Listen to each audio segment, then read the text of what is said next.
news networks are not even getting clicks like that. So this shows like there's an opportunity for this, what we're doing here on this show.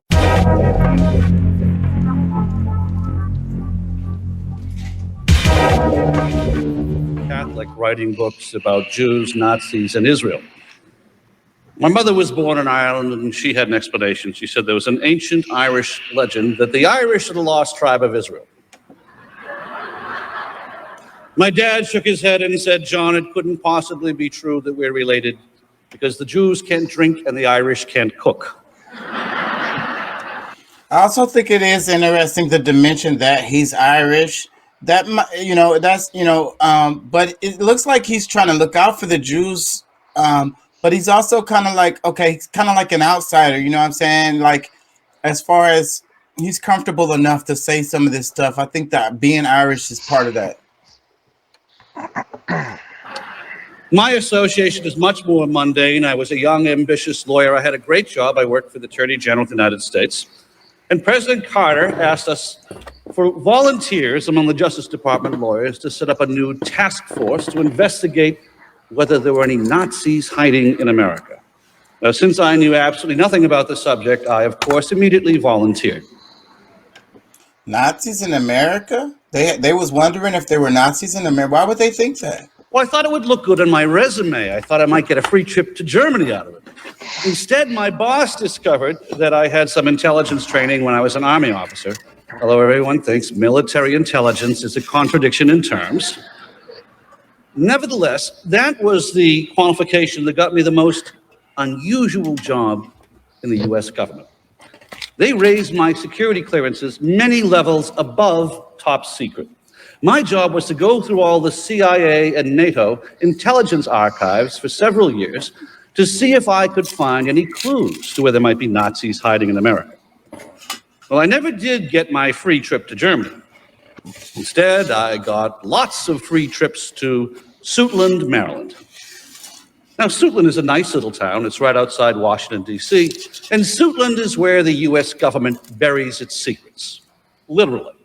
There are 20 storage vaults underground. Each vault is 1 acre in size. Have you ever seen the movie Raiders of the Lost Ark? Well, the last scene of that movie is what the underground vaults are really like, only not as organized. I might have to as they are step in out. the movie. Well, And being a typical man, I didn't always stop and ask for direction. All right. my headset is dying. Braxton did. All right. But I'll be listening so I can, All right. yeah. Yeah. So vaults. What do you say, Maryland? So it's like Suitland, Maryland. Suitland, Maryland, and then he said each one is like an acre or whatever. I couldn't imagine how big this. Dude, you think about it, it's 20 of them buried underground. They're an acre in size a piece. And do you realize how big an acre? If you take a house, I know what an off acre of an is. It's acre. fucking big as fuck. Yeah. My people had acres, so that's how my mind can't imagine. What did he say? 20 of them? 20 of them, 1 acre in size. Yeah, man, I can't. My brain can't wrap that. I can't. That's a large space. That's a large space right there, full of files.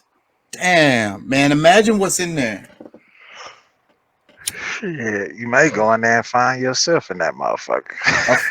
A file on your government name. You be like, let me look myself up, and then you go find a file with your name on it. And you like, what the fuck? Shit, never know. It may tell who you were before you. Tell you information about you didn't even know about you. Yeah. I wonder that when he said that, I tried to imagine how big that space was, and I tried to imagine because it's like, okay, you're gonna have file cabinets or something, right? And then it's gonna be like, it's not gonna be low ceilings. Probably they probably got ladders. I've been in libraries. I'm a library person, so I know how libraries are. So I can only imagine that it would be like in a library. So then it was gonna have stacks of fucking those damn cabinets or whatever you want to call them, probably going up high because Yeah. you know they're not gonna have low ceilings. So then that means you're gonna probably have ladders and whatever lifts in there for you to use to search. So, but then, damn, so you got stacked and stacked and stacks of fucking cabinets, 20 acres wide. Yeah. Yeah. Try to imagine how much data that is. Like Yeah. all top secret shit that can't nobody really has access to. Imagine what's in there, bro.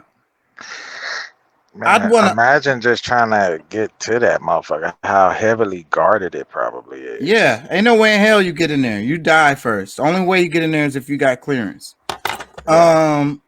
What was I gonna say? The president probably doesn't even have clearance to that shit, bro. Yeah, you know, who knows who got clearance and who doesn't. You gotta have high level clearance. Otherwise, you're not getting in. They don't give a fuck. Your badge need to be able to scan into this fucking room, or you're not coming in. And ain't no ifs, ands, or buts. What was I gonna say? He said find stuff about our heritage. I wonder. I think I would look up something like Patrice Lumumba, Muammar Gaddafi. I would look up the Black Panthers. You know what I'm saying? If I was able to get in that room or whatever. Dude, you know, that room right there probably has secrets of everybody that has been killed on a government initiative. And why were they killed? And it would probably give you absolutely nothing leading up to why they should have been killed. It just been collusion and conspiracy. Because you Because know they lay down the facts because see like CIA they need to know what actually fucking happened. You know what I'm saying? That's the way intelligence works because that's the whole point of intelligence is knowing what actually literally happened. That way you can, you know, make more plans, make moves for the future. Da, da, da, da, da, da, da, da, da. So they need to, you know, in those files are gonna be what actually happened. You know what I'm saying? It might not be like, oh, we wanted to kill that nigga because of whatever the hell. It's not gonna say that. It's just gonna say what the hell happened. Exactly for real what happened. yeah. Man, I'd love to see some of that shit. Let me play some more of this. Oh shit, what did I do? And one day I got really lost and ended up all the way down in the Q vault where our nuclear warfare documents are stored. And inside the nuclear vault, I stumbled across a group of Nazi files, files that I wasn't supposed to see, files that no one was supposed to see until the year 2015. And I discovered, much to my embarrassment, that many of the Nazis that I had been assigned to prosecute were already on the government payroll. It was one of those Cold War operations that got all messed up. The British Secret Service had a private meeting with a few chaps from our State Department intelligence. And the British said, look, the Germans are defeated now, the Russians are the new enemy. We have to get ready for World War III. And the British were going to recruit people from all across Eastern Europe, secretly bring them to America for training and send them back behind the Iron Curtain as freedom fighters. So that if World War III ever erupted, we would have an underground army of freedom fighters behind Russian lines. Now, the only problem with the whole freedom fighter project was that the chap in charge of it in Britain was named Kim Philby. Oh, I see some of you get the joke already. Kim Philby, we discovered to our horror years later, Kim Philby was the highest ranking communist spy ever to infiltrate the British Secret Service. So naturally, Kim Philby was following his orders from Moscow. He wasn't sending anti-communists to America. He was sending us the dregs of the Nazi war criminals of Eastern Europe. And our State Department was too stupid and too gullible to realize they were being conned. Until finally, when Philby showed up at a press conference in Moscow in 1963, our bureaucrats do what all good bureaucrats do. They buried their mistakes. They hadn't told the CIA or the president or Congress what the State Department had done. Now, the State Department couldn't destroy all the top secret Nazi documents because it literally takes too much paperwork to destroy a top secret file. He's dropping little nuggets like crazy. Damn, hold on. I forgot what I was gonna say. Hold on. Oh, the double spy. That guy was a double spy. You know, I used to read a lot of spy novels and shit like that. Let me close this. Give me a second, because something is crazy going on. Yeah, I used to love to read spy novels and shit. I was into that shit, you know? And so the idea of the double agent is like, you know, every spy novel has a double agent in it. And you don't know who that person is until later. You know what I mean? And it's the craziest thing when you got somebody who's working, like let's say they're working with the State Department of the United States, but they're a Russian agent. You know what I'm saying? And they're really working, they're taking their orders from Moscow, like the guy was saying in the video. Like, you know, but that, you know, the spy novels aren't real. This is real life. Y'all get what I'm saying? Yeah. Yeah, it's just interesting to me that, you know, that could be a real thing, you know, and you would just think that, you know, that the CIA or the State Department or whatever, they would know if somebody was planning. You know what I mean? Yeah. You would think, because we have faith in even though we could say we don't like them, or you could say whatever you wanted to about the CIA, FBI, the State Department, but most of us feel like there's a lot of smart people that work over there. That's how I feel. The smartest people get those jobs. These are not dumbasses. You're not gonna get a job working as a spook and be a dumbass. It's not gonna happen. Nobody that works Shit. in the department Shit, is a you'd be dumbass. surprised though. You'd be surprised how many motherfuckers they probably hire that are true dumbasses, but you know. I don't think so. I really don't. But that just shows how, like, you know, spy versus spy, how complex all of this shit is. You know what I mean? You know, you got a room full of really smart people, and they don't know one of the guys that's in there is a double agent. He wasn't sending anti-communists to America. He was sending us the dregs of the Nazi war criminals of Eastern Europe. And our State Department was too stupid and too gullible to realize they were being conned. Until finally, when Philby showed up at a press conference in Moscow in 1963, our bureaucrats do what all good bureaucrats do. They buried their mistakes. They hadn't told the CIA or the president or Congress what the State Department had done. Now, the State Department couldn't destroy all the top secret Nazi documents because it literally takes too much paperwork to destroy a top secret file. But you can misfile them. See, that was That's why all the Nazi files ended up down in the nuclear vaults, where no one was supposed to find them until I was. That was a nugget when he said, you know, it takes more paperwork to destroy the stuff. You know what I'm saying? That was a nugget right there. So it's kind of like basically what you have to try to understand is that the data is out there for everything that happened. You know what I'm saying? The data is there. It's just classified. Stupid enough to stumble across them some 4 decades later. I looked at some of the famous American names who had been innocently involved with this freedom fighter project. I knew it would be a huge scandal, but maybe. Wait, let me take it back because I chopped him up. So this is the part me and Pat was talking about a little bit earlier, how he can just randomly found these files. But you can misfile them. That's why all the Nazi files ended up down in the nuclear vaults, where no one was supposed to find them, until I was stupid enough to stumble across them some 4 decades later. I looked at some of the famous American names who had been innocently involved with this freedom fighter project. I knew it would be a huge scandal, but maybe I'm a thick-headed Irishman, but I figured that my dad's generation didn't fight World War II to make America safe for Nazi retirement. But I followed the law. I went to the CIA and the Pentagon, and I asked all the intelligence agencies for legal permission to go public. A lot of people may knock America, but you live in one of the few countries in the world that has the guts to admit its mistakes and correct them.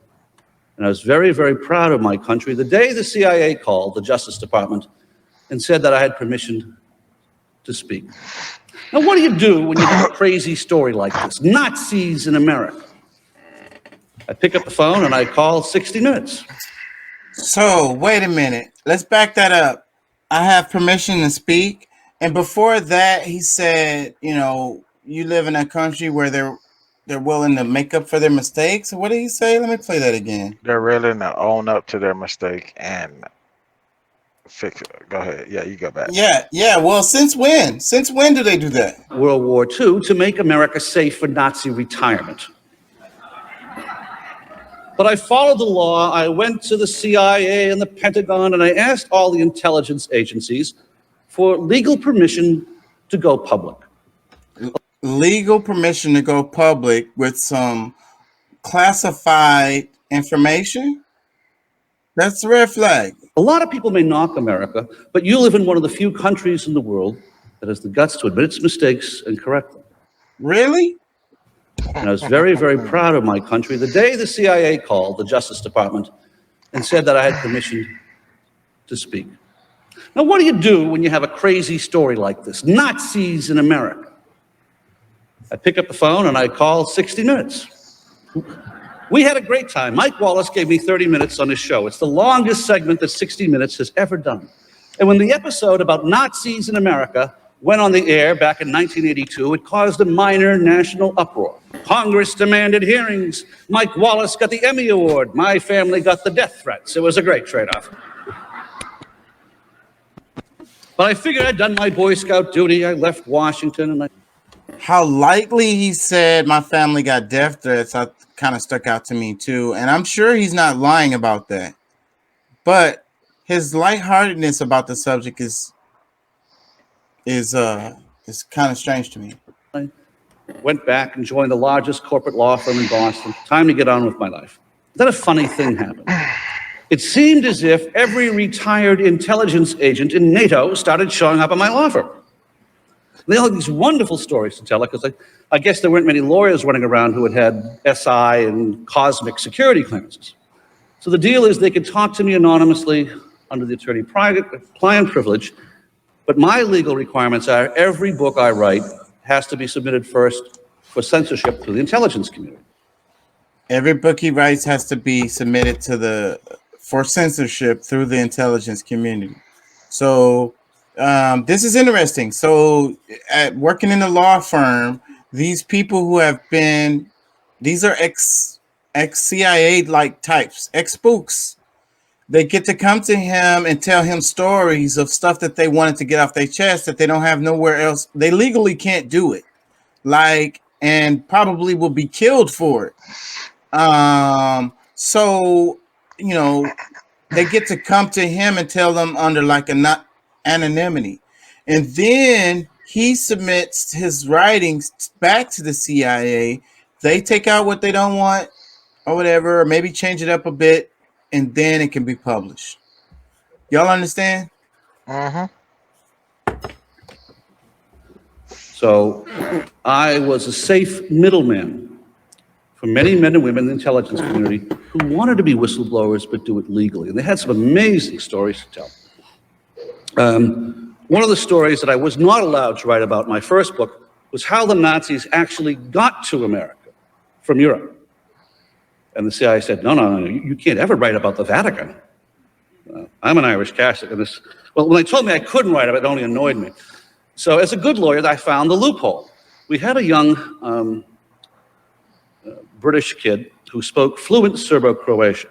Now, I knew that the Vatican had actually had a network of Croatian Catholic priests who had set up a rat line, a smuggling system for the British Secret Service. Okay. I have to slow down because, like I say, he's talking really fast. Y'all have to he's dropping nuggets like crazy. Earlier when he said we had a boy who could speak Croatian. Yes. Correct. Yeah. Yeah, that's I have we had an agent, guy on the ground. We had an undercover.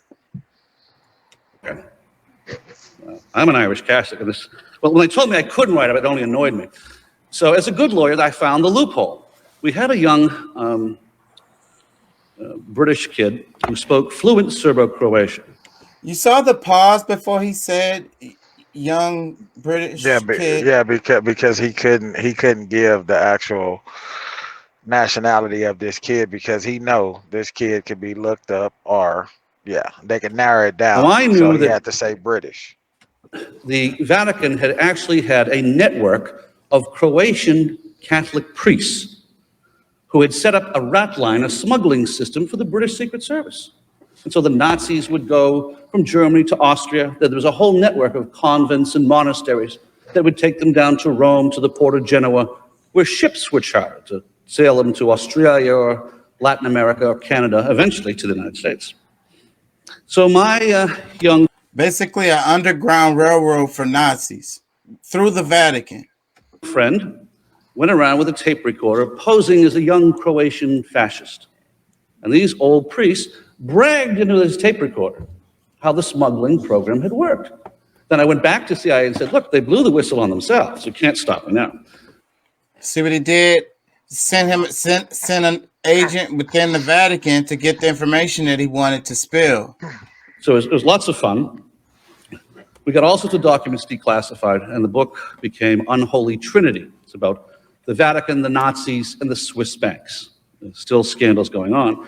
I hope people understand that 99% of the Catholic Church had no involvement with this. This was a small group of right-wing, ultra-conservative Italian clerics Yeah, fucking right.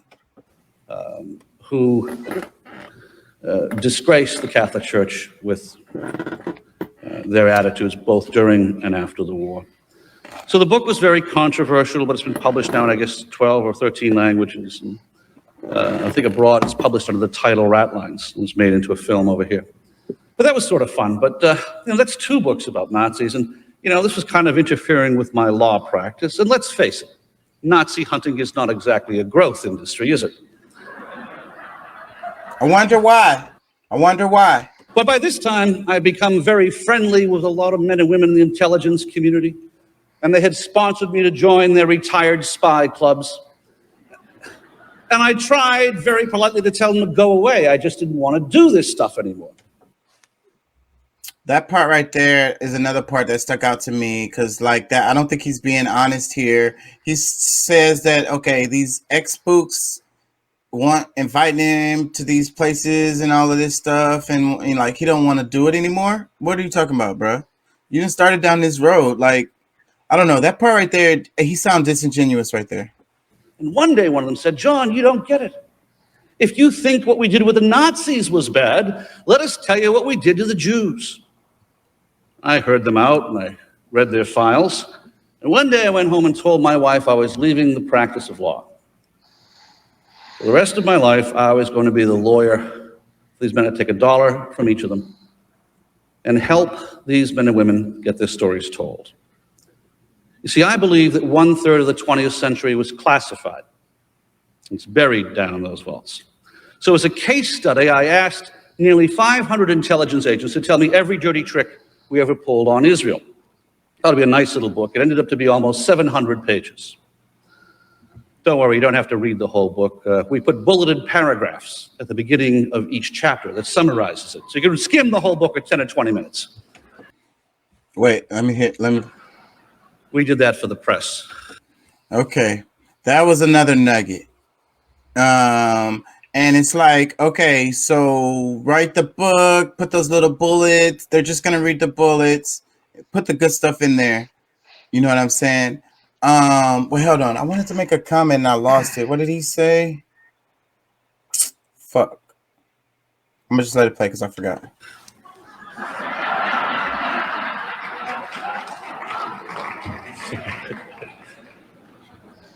But there is a theme to the book, and it's towards Israel. What's our foreign policy towards Israel? Well, everyone knows America's on Israel's side. We really are. That's what it was. Yeah. So this is what's interesting about this part of what he has to say is that I found interesting that I didn't really know, because I always felt like the United States was, Israel is a little United States. Like they're doing the same thing that the United States did, and they're a little baby United States. So and then we're connected to them in a lot of ways. We sell them weapons, and I don't know why we give them so much money every year. So, my view of the connection between the United States and Israel is like extreme buddy. So this stuff that he's going to say here was a little bit surprising to me.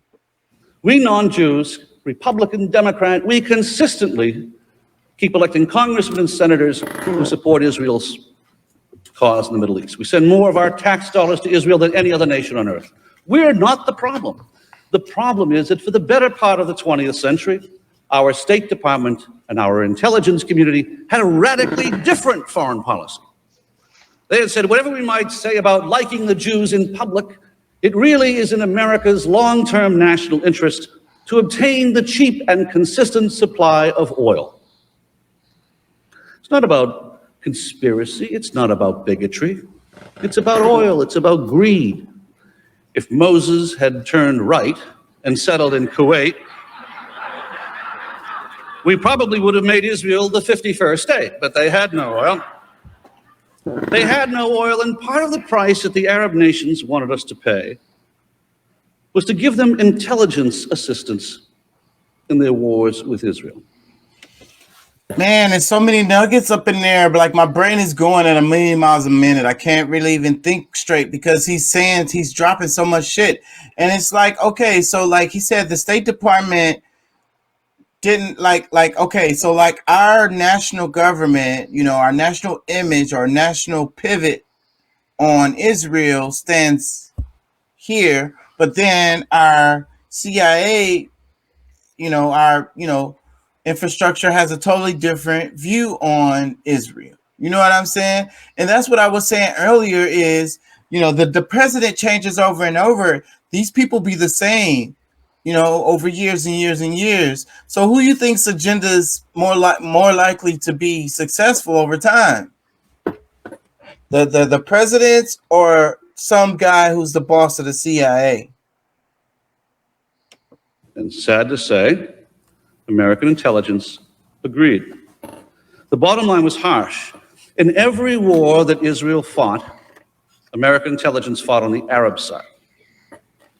We wiretapped Israel's communications. We betrayed them to the Arabs.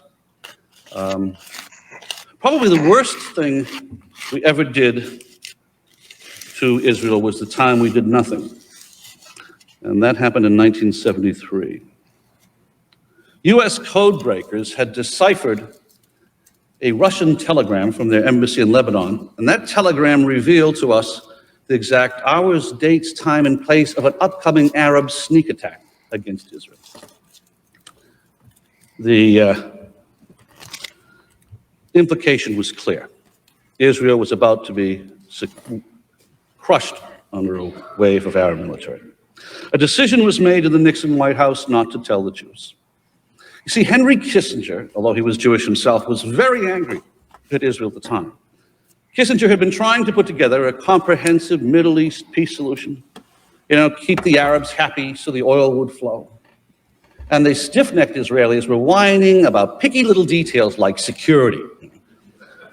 So Kissinger was furious. He agreed that Israel should not be warned until the last hours or two before the attack. And even then, they would have to hold their lines and wait for the Arabs to fire the first shot. Now,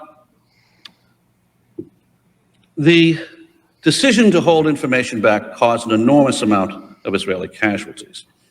And Kissinger later discussed with one of his friends that the idea was to let Israel, quote, get bloodied a little bit, but come out ahead. Kissinger wanted to slap the wrists of the Israeli leaders so they'd be more cooperative.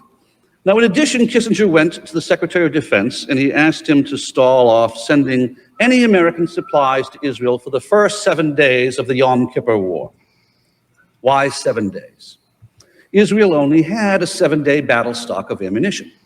And by the 7th day, Kissinger predicted, the Israeli leaders would be on their knees ready to sign any piece of paper that Kissinger put in front of them, no matter how pro-Arab. But the Arabs would be happy and the oil would flow.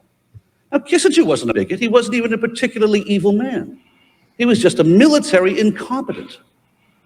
Kissinger didn't realize that his little pressure games weren't causing Israel to bleed a little bit. It started a hemorrhage that almost destroyed the nation. But luckily, there was one guy in the White House that saved Israel. No, it wasn't Richard Nixon. Don't even get me started on Richard Nixon. Actually, in my own defense, when I first wrote this book, The Secret War... Wait, Are y'all hearing this? Because Yeah. he jumps back from like heavy stuff into light stuff, and then he hits you quickly, and so like damn it, I lost it. Fucking I'm over here smoking and drinking and shit. It's Friday night. Woohoo! What did he say? Hold on. He said I'm sorry, y'all. Let me get this back. Oh, what I wanted to say was like, what do y'all think about the Ukraine situation? Like, he's explaining how there was like a war type thing happening, about to happen, and CIA had all this information about it, and they could have manipulated the outcome, and really they did manipulate it still. So, how many other kinds of like, situations happen like that around the world, do you think? Do you think the CIA has any influence or, on this Ukraine situation? I'm pretty sure they do, bro. All of this shit is for gain.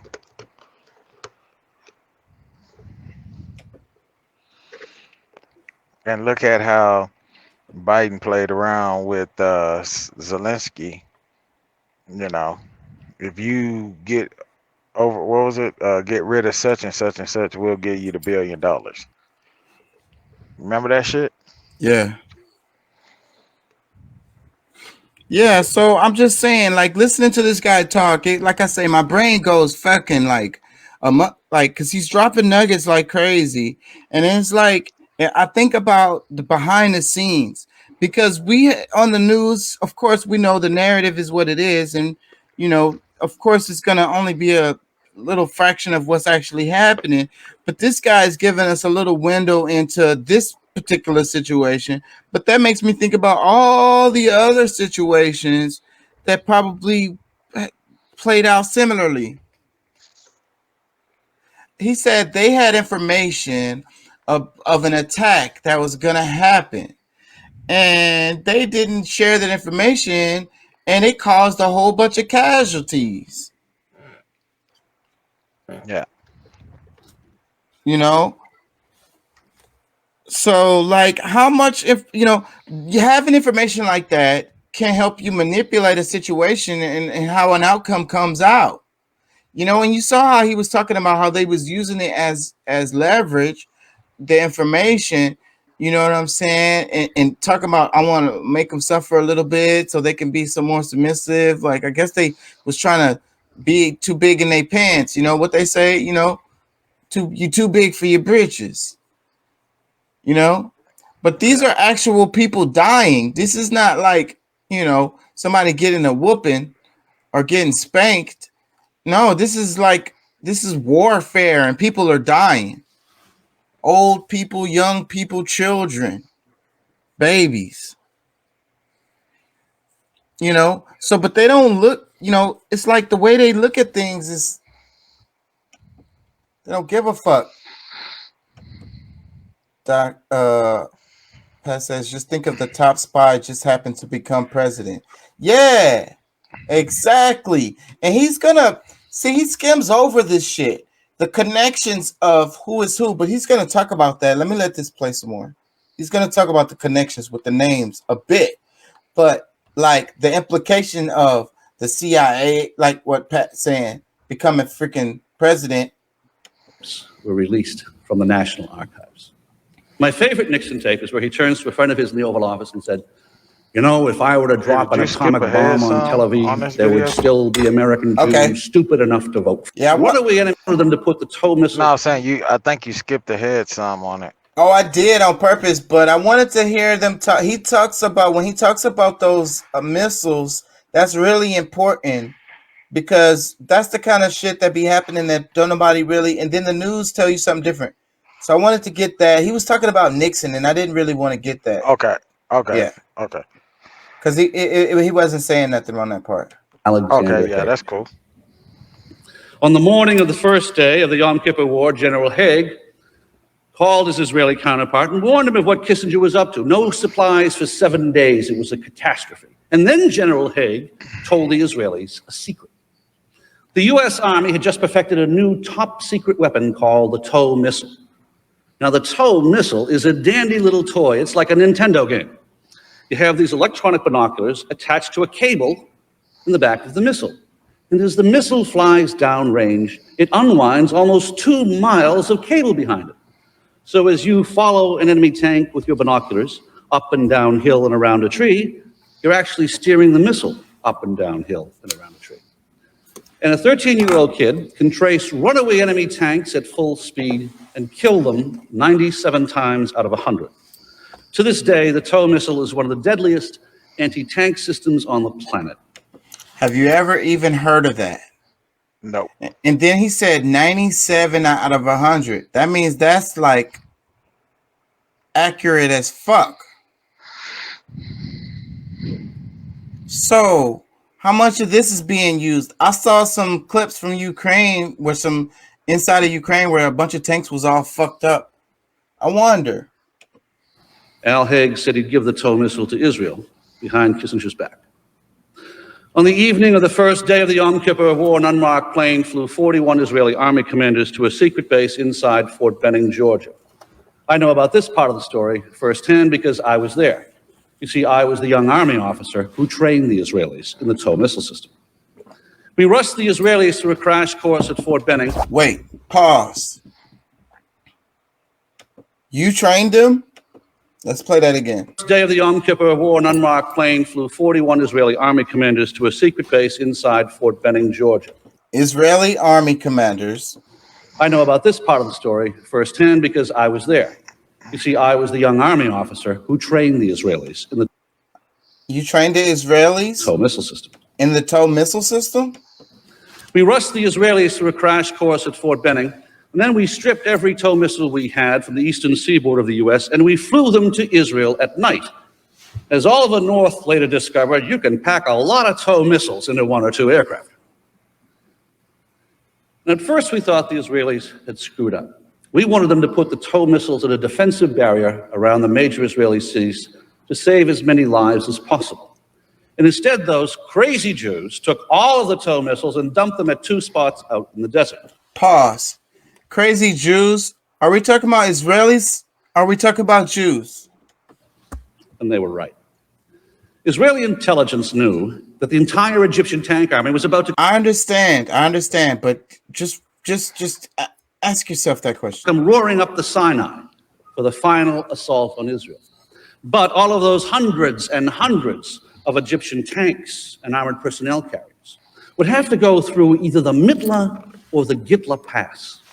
And when they did, the TOW missiles were waiting just in time. They had just arrived a few hours early. It was one of the greatest tank slaughters in modern military history. But to protect Al Haig, the government of Israel told you a cover story.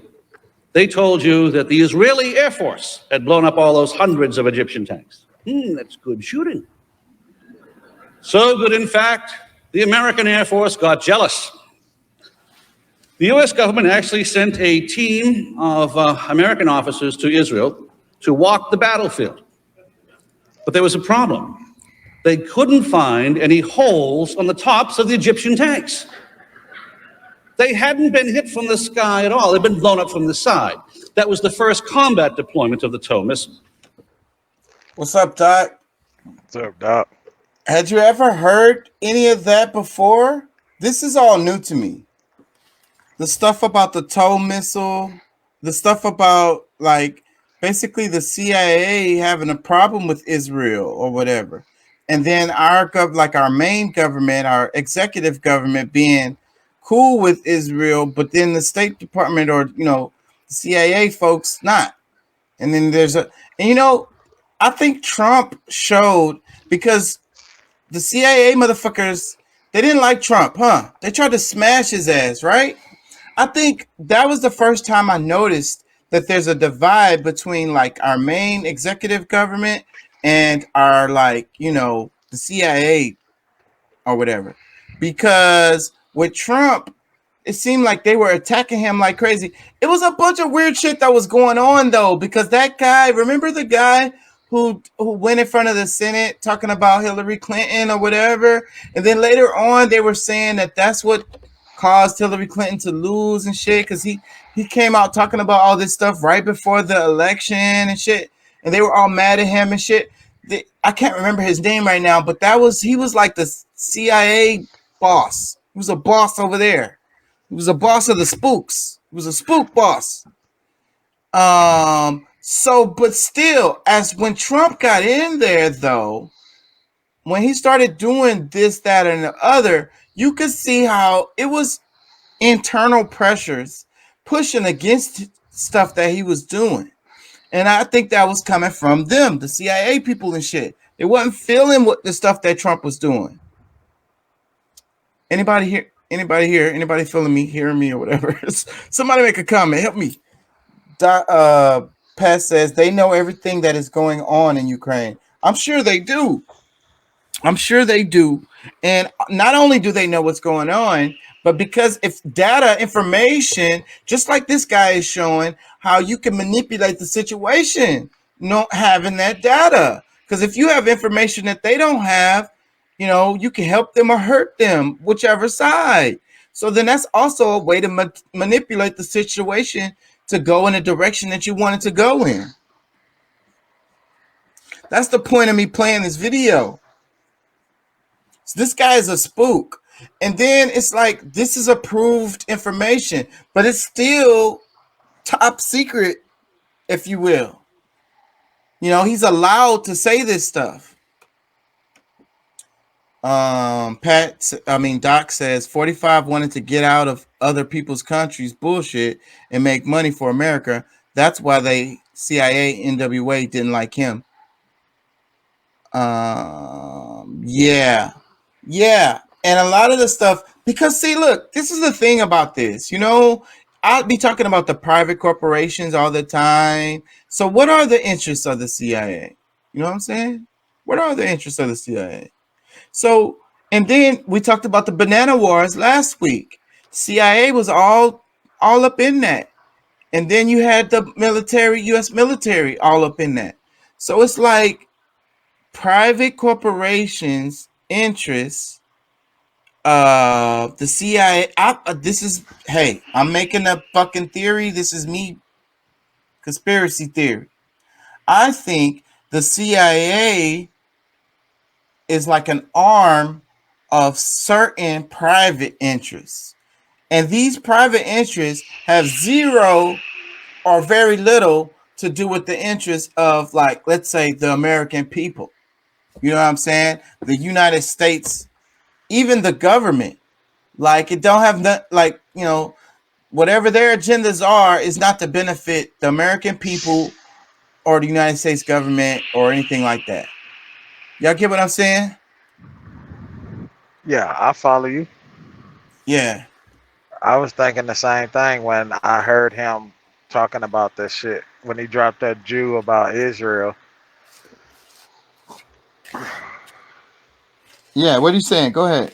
I need to rest my voice. I was just saying how he dropped the Jew about Israel, how the CIA had that issue with Israel, but they lead you to believe that the U.S. backs Israel and this and that. But yeah. Right. But see, that's what's surprising about this video, and that's why I wanted to play it today, because I didn't know that. And I really had no idea. I always thought that the United States was just, we love Israel. We love, and then we don't like, I always felt like, besides my history, stuff that I've learned, but I always felt like, the United States didn't like Nazis. We're cool with the Jews. You know what I'm saying? We're cool with Israel. You know what I'm saying? That's the way I see it. You know what I'm saying? Overall. But this guy is saying something different. But it also has to do with the divide of the CIA versus our government. Because I don't, in your mind, you want to think that like the CIA and the government should be working together, right? Shouldn't they be having the same agendas? Right? Isn't the CIA a department of the government? So we think. Let me read the comments. Pat says, when every branch of government has a problem with the president, means to me that he is not an agent. And I think that's true about uh Trump, because you know, love him or hate him, them hating him or giving him a hard time just shows that he was trying to do something. You know what I'm saying? And I think that like Trump had Trump had Trump is a complicated person. Like he had his private interests, of course, looking out for his friends and family and buddies and cronies. But he also had his little pet projects and stuff that he really did care about. Stuff that was related to the American, being in the United States, you know, stuff that he really cared about, that he really wanted to try to help with, being that he was president. Like, okay, yeah, I'm gonna look out for my niggas. I got y'all. But it's a couple things I would like to do while I'm in here. And the State Department is like, nigga, hell no. No, stop. Doc says CIA mandate is to promote American democracy supremacy, restrict the spread of communism, China, Russia, and control the opium trade in the Middle East to finance American black book assets.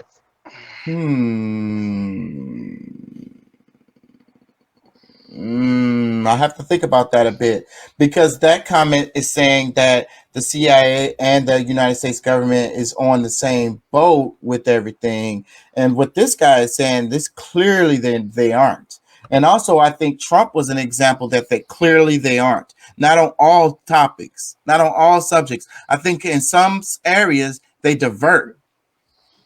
And it may be a lot of areas like we don't even know, because like I say, this guy is telling me stuff I never heard before. Doc says he was trying to make a change, agree with his ideas of change, or my similar agendas, different approaches. I don't know. But then the argument is, what I always be saying is, how can you separate the corporations from the government anyways? Sometimes, where's the line? Where is the line? It's a revolving door. They get off of work as a senator, and next year they work for Nestle or ExxonMobil. So fuck. Last year I was a congressman. Next year and then the year after that I become a lobbyist for one of the corporations. So it's like, like I say, revolving door. There's a gray area where you separate the corporations from government, especially the way it's set up right now. But this CIA thing, as far as from what this guy is saying, because he helped me realize some things after I watched this video, because I started thinking about Trump more and more and more, and how in the news and how in the media they was mashing on him, making fun of him and saying he's dumb, he's stupid, Kofifi, and all of this shit. And I feel like that was the CIA, really. You know what I'm saying?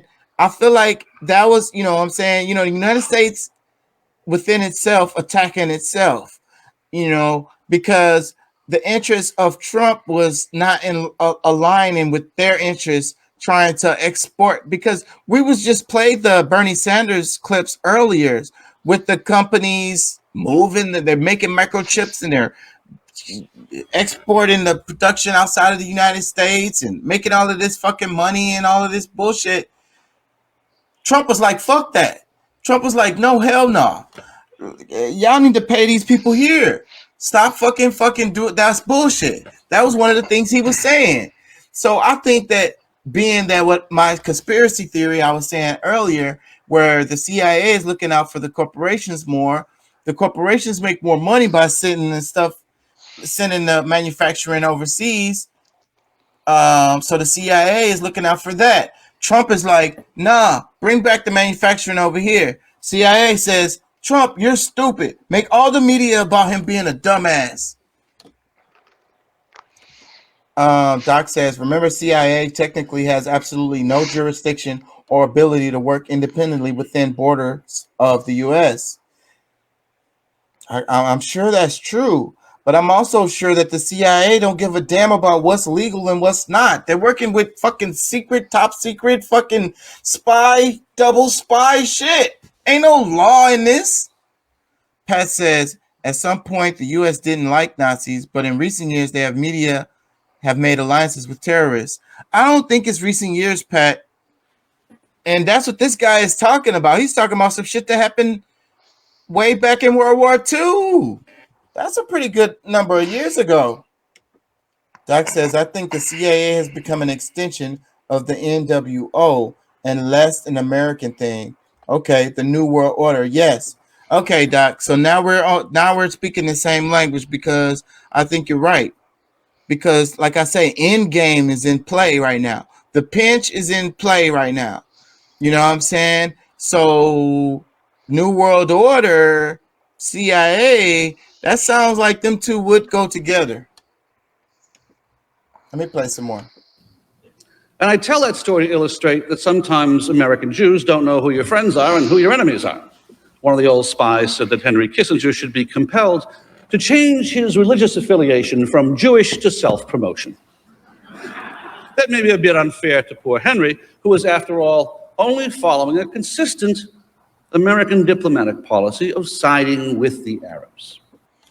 Okay, again, he snuck in a little nugget. Friends are and who your enemies are. One of the old spies said that Henry Kissinger should be compelled to change his religious affiliation from Jewish to self-promotion. So, again, that's a little sneaky little nugget right there. And I really hope people can understand how somebody can just take up a costume and pretend to be something so that they can get the privileges of that thing. Or put on a costume, pretend to be something to avoid persecution or avoid the consequences of their actions even. I'm trying to be careful with my words, but hopefully y'all hear me. Doc says we're still solidly in the mid game. Pat says 40, 50 years are recent years. I guess, Pat. That's the numbers. That may be a bit unfair to poor Henry, who was, after all, only following a consistent American diplomatic policy of siding with the Arabs. In the long run, it was about money. There's a few pages in my book, The Secret War Against the Jews, that talked about an unusual banking system some of my intelligence friends had stumbled across. I'm going to break a major news story today with you. Wait, there was a line from Immortal Technique in one of his songs, and he said basically every American United States president is a money launderer. And that line, in that song, it didn't even rhyme with nothing. Like, it was like he literally just wedged that into the song. But that line fucking ring in my head, and I think about it. You know, money launderer. He says every American president is basically a money launderer.